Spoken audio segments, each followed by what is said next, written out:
Moi, je crois pas qu'un humain, aussi complexe soit-il, avec toute la subtilité de son corps, son cerveau, son histoire, l'histoire de sa famille, le transgénérationnel, son enfance, sa vie, tous ses amis, tout ce qui fait un être humain, je ne crois pas que ce soit calcable, qu'une technique puisse s'appliquer à tous. J'y crois pas. Vraiment, je crois pas. Taille unique pour tout le monde, je crois pas. Technique unique pour tout le monde, je crois pas. Je pense que les thérapeutes, les coachs, les professionnels, les profs, tous ceux qui font des programmes, des formations, des coachings, des thérapies, etc., ont beaucoup de chance quand ils mettent une technique générale à tout le monde, parce qu'en fait, en face d'eux, ils ont des humains qui s'adaptent. Et ils ont énormément de chance d'être face à des humains qui s'adaptent. Vraiment, ils ont énormément de chance parce qu'en réalité, c'est eux qui devraient s'adapter. Ils devraient s'adapter complètement, changer de technique, changer de méthode, changer d'outil, changer d'angle de vue, changer de point de vue. Eux, se changer pour se modeler à la personne qui est en face et pas l'inverse. Je pense qu'ils ont juste énormément de chance que l'humain est profondément adaptable et que les patients, les clients s'adaptent à l'outil qu'on leur propose. Mais en réalité, ça devrait être l'inverse. Vraiment, en réalité, ça devrait être l'inverse. Ça devrait être à nous qui nous proposons d'être au service des autres, de nous adapter complètement et de faire du sur-mesure systématiquement. Je pense que c'est, en tout cas dans mon expérience, c'est comme ça qu'on est le plus efficace. Dans mon expérience, ça ne vaut que ce que ça vaut, c'est beaucoup plus efficace. Parce que en un mois, là ma cliente a des résultats en un mois plus qu'en 4 ans. Pourquoi ? Parce que je fais du sur-mesure, parce que j'apprends à la connaître, parce que je n'applique pas bêtement une technique que j'ai appris et que j'ai répétée 1000 fois, parce que j'ai pas de protocole, parce que je fais vraiment que du sur-mesure. Et c'est moi qui m'adapte à elle. Elle n'a pas à changer, elle n'a pas à s'adapter, elle peut vraiment rester elle-même complètement. De fait, ça nous fait gagner quand même pas mal de temps. Parce que quand on est soit dans une thérapie où on doit un peu s'adapter pour essayer de suivre ce que nous dit notre thérapeute ou notre psychologue ou notre coach ou notre machin, ben en fait, on est en train de s'éloigner un peu de nous-mêmes pour réussir à suivre le rythme de l'autre. Ou bien on va essayer de faire le bon patient ou le bon client, dire oui, je vais le faire, alors qu'en fait, on sait très bien qu'on a la flemme. Mais s'il nous dit qu'il faut faire nos devoirs, bah, on se retrouve un peu comme les bons élèves qui vont essayer de faire leurs devoirs alors qu'en fait, ils ont la flemme. Voilà, on est en train de s'adapter à l'autre alors que on est en train de le payer pour qu'il nous serve et qu'il soit à notre disposition pendant 1 heure ou pendant un mois ou pendant... Voilà, on est en train de le payer pour qu'il s'adapte à nous et c'est nous qui nous finissons par nous adapter à lui. C'est quand même pas normal. Enfin, je sais pas, moi je trouve ça absolument scandaleux de payer des gens pour qu'ils soient à notre service, et c'est nous qui sommes censés nous adapter. On paye des formations, on paye des profs, et c'est à nous de nous adapter à leurs outils. Enfin, ça va bien, oui, n'importe quoi. Autant quand c'est gratuit et que c'est l'État qui paye, bon, je t'entends, hein, c'est gratuit, donc l'école, voilà, les profs, ils ont leur façon de faire, et c'est à nous de nous adapter, c'est gratuit. Mais quand on le paye en tant qu'adulte, enfin, non, il y a un truc qui va pas. C'est à la personne en face de s'adapter et de faire du sur-mesure. Vous êtes unique, hein. Vous êtes un être humain complexe et unique. Il n'y a rien qui sera calcable, en fait. Votre histoire, elle est à vous, elle n'est pas calcable.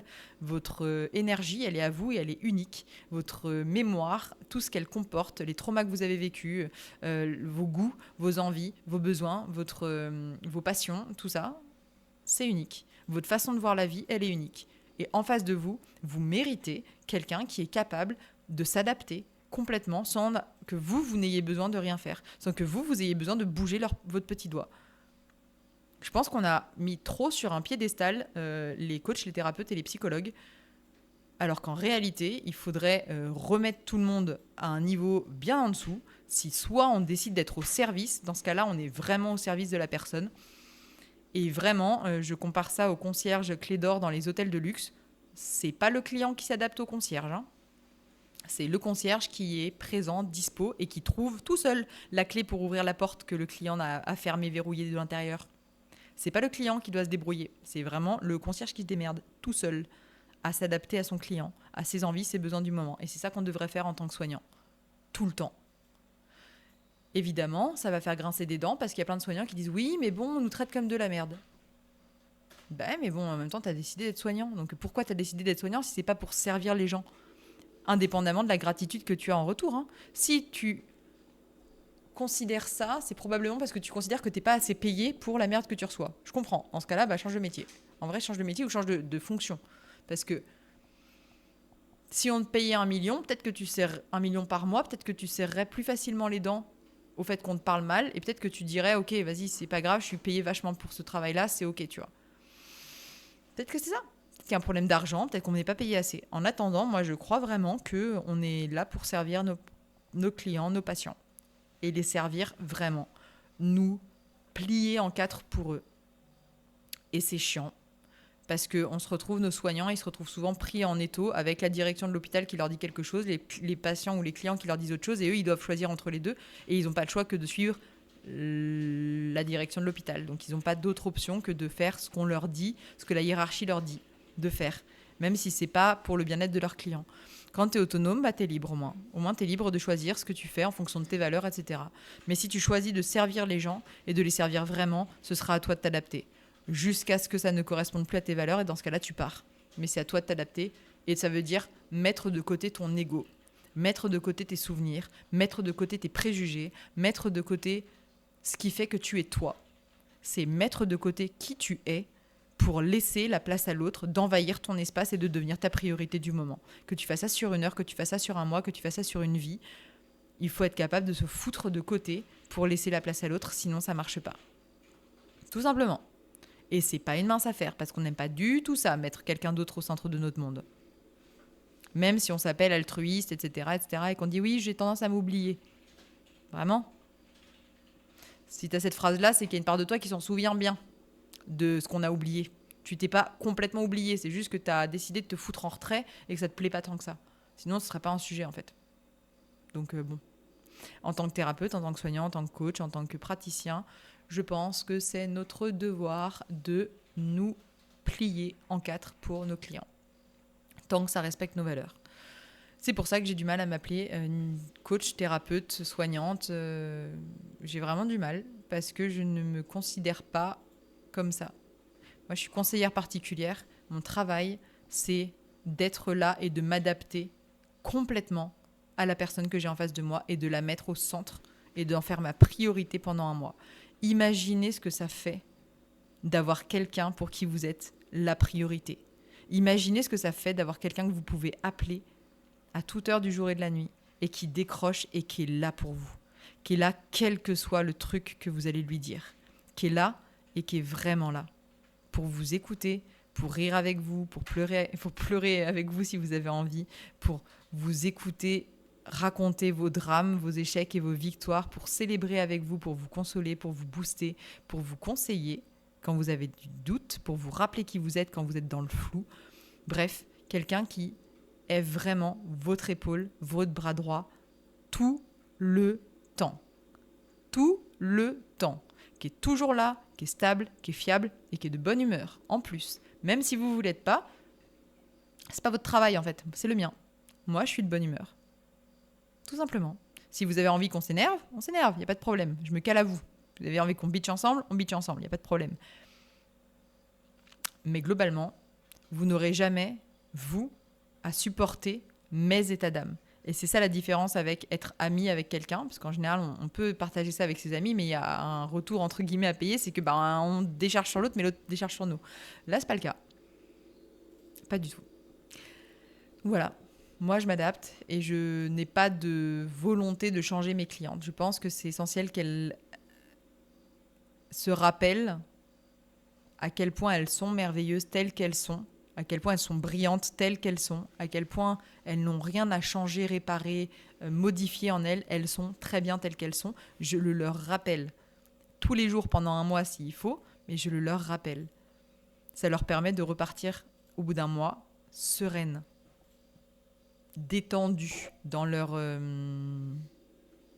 vision du monde, si tu veux, dans leur détendues dans leur approche de la vie, dans leur vision du monde et des relations. Elles savent, elles se rappellent, parce que je le leur ai rappelé pendant un mois, tous les jours s'il fallait, qu'elles étaient capables, qu'elles étaient incroyables.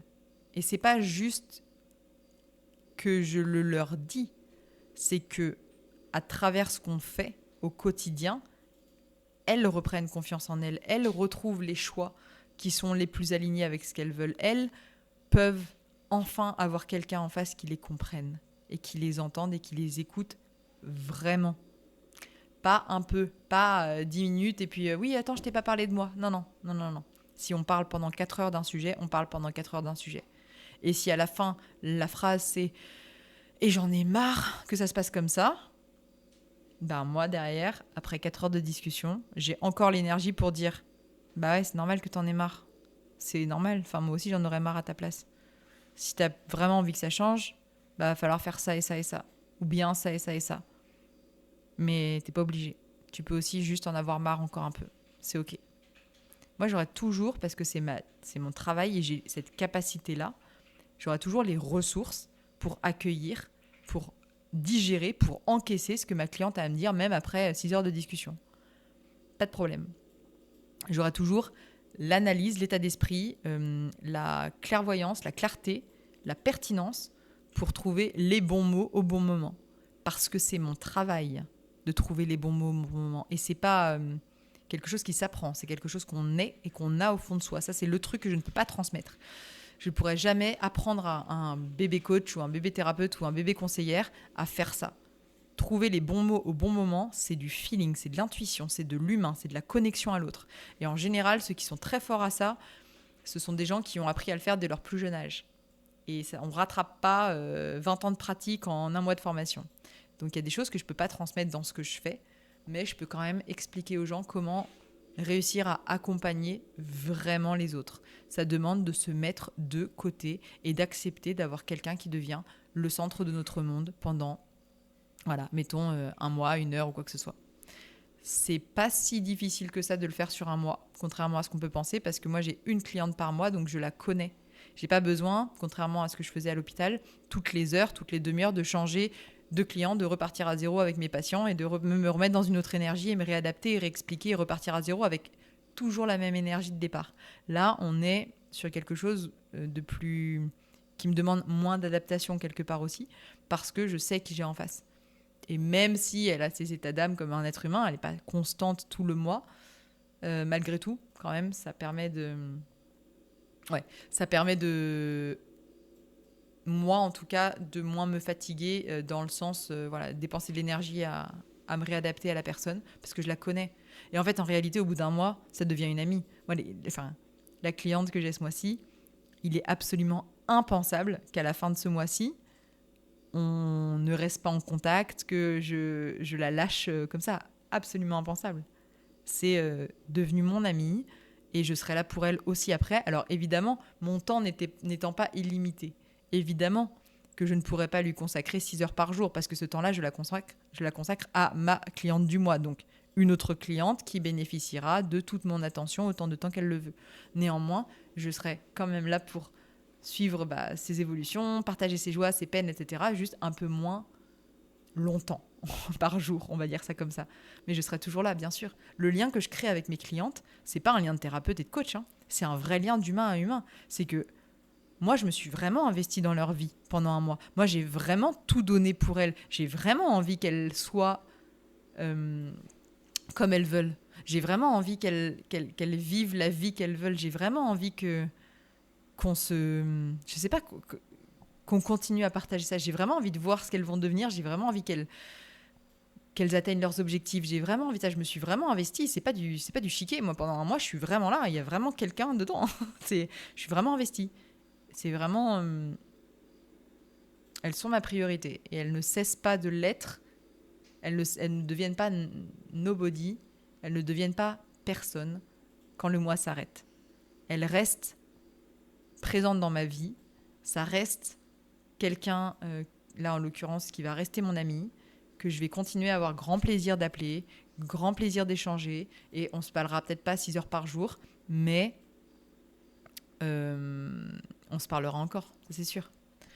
Parce qu'on peut pas faire autrement. Quand on est ami avec des gens, je crois qu'on peut pas oublier ça. Moi, je me lie vraiment, je me donne vraiment. Je deviens vraiment leur conseillère, leur bras droit, leur pilier, mais émotionnellement aussi. Moi, je vis avec elles leur joie, on m'a dit une fois que ce que je faisais, ça allait à l'encontre de ce que faisaient les psys, parce que les psys, ils se mouillent pas émotionnellement et gardent la distance thérapeutique. J'emmerde ça. Fort. J'emmerde la distance thérapeutique. J'emmerde cette non-émotion dont est censée nous protéger la blouse blanche. J'emmerde ça.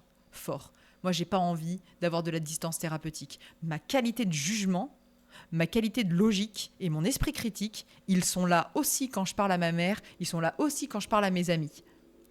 Et c'est pas parce que je les aime moins. La personne qui vous aime le plus au monde, votre maman là, ou bien votre mari, votre sœur, je sais pas qui c'est, il est très probable que ce soit la personne qui vous ait dit dès le premier jour de votre boulot que c'était un boulot de merde qui vous allait pas. Ou bien que ce mec-là ou cette nana-là que vous aviez ramené, elle était pas bonne pour vous. Cette personne-là, elle a eu un jugement, un esprit et un regard qui était ultra affûté alors qu'elle vous aime de tout son cœur. Donc vraiment, la pertinence de ce que disent les gens n'est pas corrélée à l'investissement qu'ils ont dans la relation. La neutralité thérapeutique, c'est de la merde. Voilà. Ça vaut que quand on est médecin et qu'on doit choisir un traitement, ou bien, je sais pas, qu'on est sur des choses qui sont de l'ordre de choix qui doivent être uniquement froids et raisonnés. Je ne crois pas que accompagner un humain, ça doit être froid et uniquement raisonné. Moi, je ne crois pas à ça. Si vous êtes trop impliqué dans votre travail, ce n'est pas une maladie.